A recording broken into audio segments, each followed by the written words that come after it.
हम स्टार्ट करते हैं आज का podcast with the old memories, with वो तपस्या, वो यात्रा वाराणसी, और कैसे आपने स्टार्ट किया रूट से जब मैं बात करूं। कैसा था, सबसे पहले बचपन से शुरू करें तो बनारस, और फिर हिंदी साहित्य का माहौल, फिर वो एक लेखिका और शिक्षिका के रूप में कैसे गढ़ा, वो क्या यात्रा थी, क्या क्या परेशानियां आई, क्या क्या कठिनाइयां आई, और आपने कैसे उसको ओवरकम किया।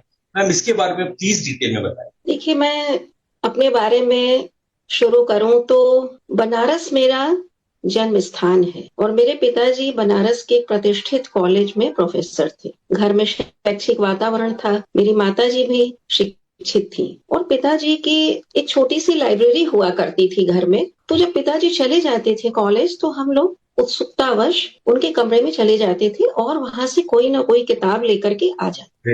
हालांकि वो समझ नहीं आती थी तो उलटते थे, पलटते थे और फिर उसको रख आते थे। जो शाम को पिताजी कॉलेज से आते थे तो उन्हें पता चल जाता था कि ये डिस्प्लेसमेंट हुआ है। राइट। वो बुला हम लोग की हाजिरी लगती थी सारे। तो चोरी पकड़ी जाती थी। पता चलता था कि मैंने ये काम किया है तो उन्होंने पूछते थे कि कौन सी किताब उठाई तुमने। तो मैं बताती थी कि ये वाली उठाई, शरद चंद्र की उठाई, कभी प्रेमचंद की उठा ली कोई किताब, लेकिन समझ में आती नहीं थी। उम्र थी 10-11 साल, तो कहाँ से समझ में आती थी बड़ी बड़ी बातें। तो कहते थे कि ये वाली किताब पढ़ो। कोई किताब दिया करते थे। शिवानी की किताबें होती थी, छोटी छोटी कहानियां होती थी। और शिवानी को आप जानते हैं कि उनकी भाषा बड़ी सहज और सरल हुआ करती थी शिवानी जी की। तो कहते थे कि शुरुआत यहीं से करो। मैंने माता जी को भी देखा था, वो शिवानी और प्रेमचंद के सारे उपन्यास और कहानियां वो पढ़ती रहती थी।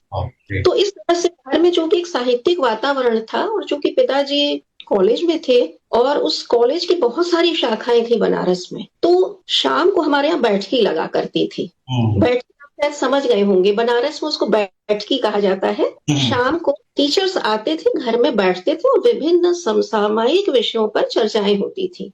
तो लोग का काम ये होता था कि चाय बना करके ले जा रहे हैं, तो कभी पान लाने के लिए भेजे जा रहे हैं, तो खड़े रहते थे वहां पर।